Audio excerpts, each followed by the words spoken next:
All right. It's the Beaumont, the truck that died.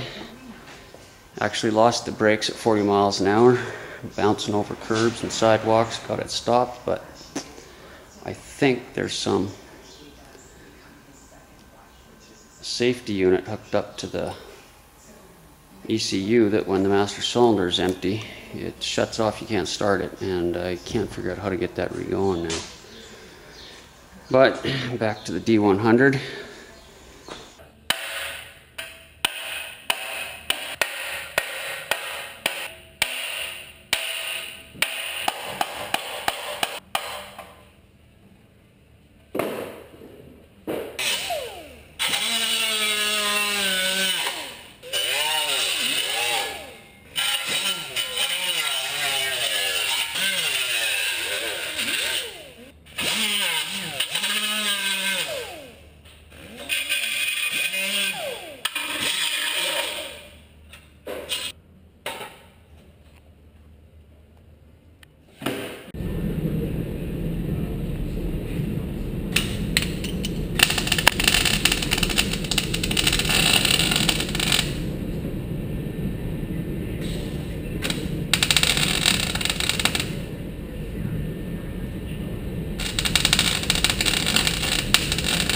Okay, a little update on the D-100.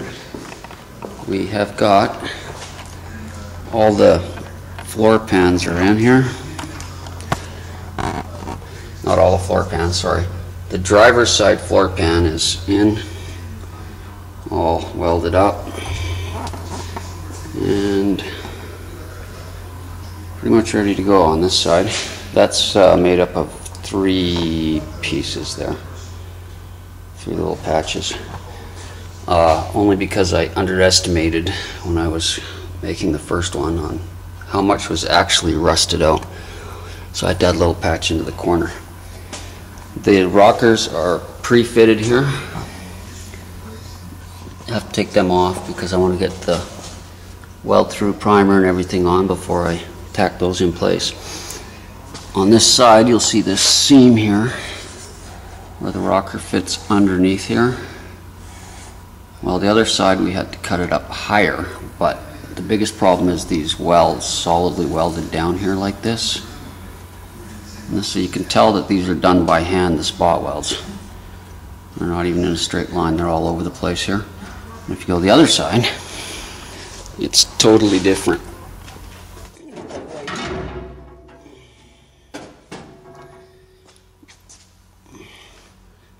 As you can see, 3 spot welds on this side, 4 or 5 spot welds. And here's the seams. These are the pain to get out. I use a die grinder with a cutting wheel, and I re-established the edges of the original metal, and then just grind the weld out back down to the sheet metal behind it. So this whole piece here goes up in here to about this level, and it's tacked on the back as well. So I have to reach up inside, cut all those welds, got all the spot welds out now. I have to remove this piece because the rocker panel that's going in there, when I removed it, I took those pieces with it. It'll just be a lot nicer because all the factory welds will still be there. The welds to put the rocker panel back in place now I'll be doing my welding in the back side in here, so you won't see any of this. The biggest problem is these little structural bulkheads inside of the pillar, because they're really hard to get at. They were obviously put in first before they seamed the 2 halves together. It didn't matter in this case because the back end was so rusted out that we just chopped it off, so I'm going to have to remake all that anyways. So that's what I have to do, is finish up the passenger side, which is right here. This is my replacement piece that I've got ready to go for the passenger side to fill in this hole here that's missing, and I have to Well, I have to remake the mount for where the cab mount is, because the old ones, I don't know if they're even, well, here's the pile of rusted scrap that came out of it. And somewhere in here, well, you can see there's the original mount right there, where the mount went, I mean on the floor pan. You can see daylight through it everywhere. Not much of it left. So anyways, we'll get going on that and hopefully get these floors all buttoned up. Then we just have a little more metal work on the outside. This flange right here on the firewall's got to go. I believe the other side's okay. And then we got to rebuild the corners of the rocker panels. We have to form all this. So hopefully in a few more days I'll have all the sheet metal work done and we can move on to the next thing. Okay, I have to weld up the edges of the floor pan before I can even fit the rockers in. I had a little bit of help taking these out, and they were a little over enthusiastic and used a big screwdriver like a can opener taking it off.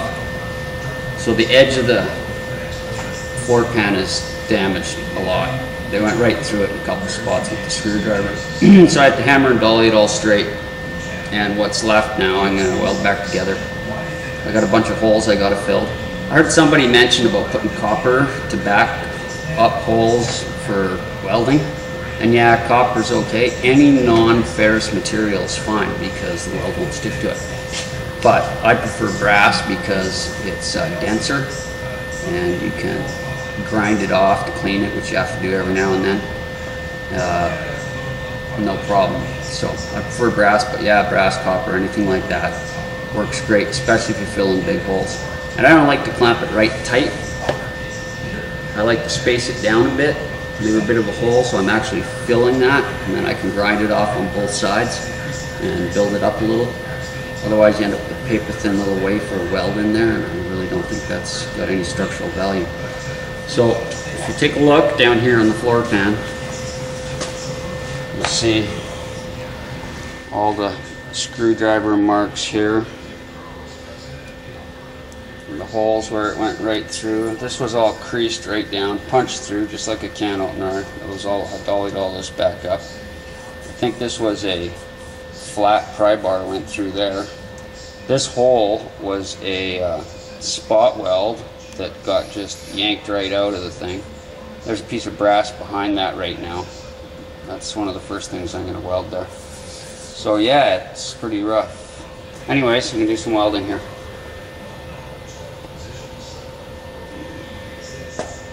So I've welded up the one big hole there, down here.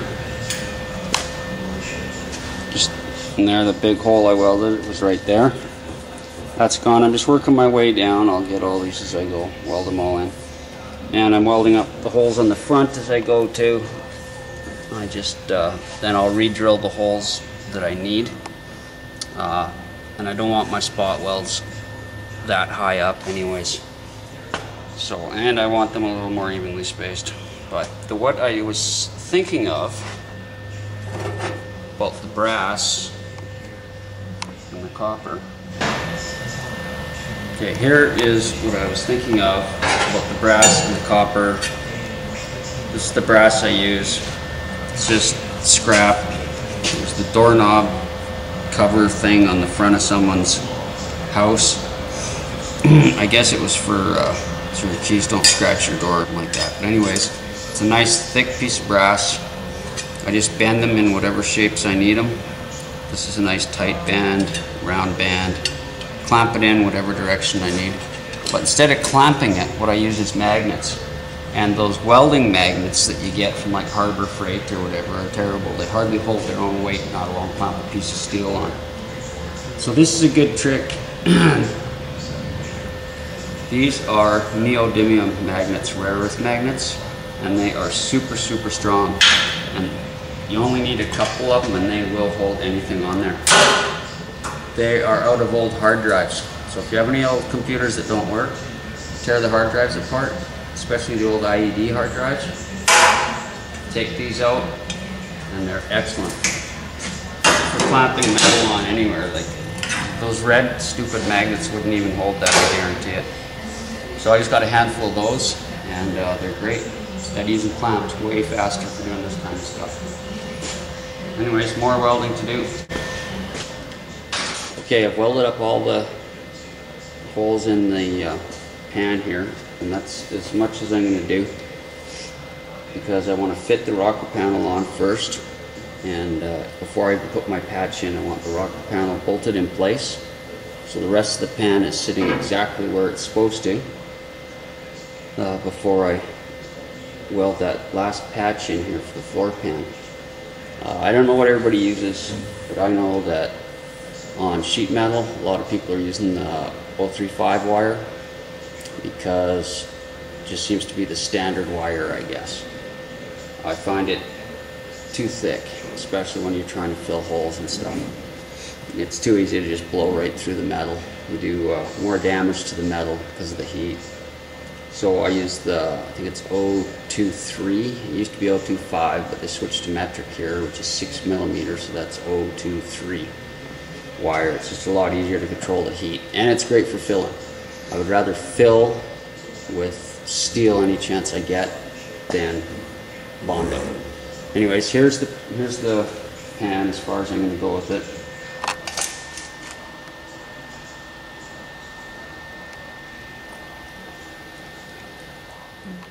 That's good. So it's lunchtime in the shop here. I'm eating soup. Too important soup. Eating soup made me think of Tommy Shoe. Why? I'll get to that. Tommy Shoe's a super nice guy. He's always doing stuff. Every time I turn on a video, I see that he shipped off a fan to VW Darren or Pressure Pot, you know, to Slow SRT. And I watched a video where he said that he really likes helping people, and it's true, he does, for sure. And he happened to mention his favorite movie is Paying It Forward. And he loves that movie because the kid is out to help everybody, to help stuff. And I can really see that. So I got another little video clip that I'll show you, just sort of on the topic of Paying It Forward.